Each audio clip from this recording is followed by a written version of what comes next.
daşar yurtlarda okap, yaşap, işlep bilen vatandaşlarıma senin için ata yurdun doğudan küyfen oğullar, uzağı illa okap işlep yörenler, ozal tanrım yollaş olsun erenler, sağ salamat qaydıp gelin illeşler, yadıl kölün yadı bilen yadlaşıp, doğun yalın nanыңızı den paylaşıp, göçüp giden durnalar dey tırkışıp, sağ salamat qaydıp gelin illeşler, Päbäňiz, kıblaňyz garaşyp otyr, garaşyp ýarňyz gül açyp otyr.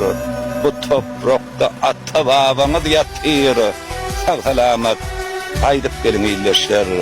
Dudulän agylyň süýüsi bolup, garaşýan hoslarlaň gaýasy bolup, arzuly durmuşyň eýesi bolup, sag salamat gaýdyp gelin illeşler.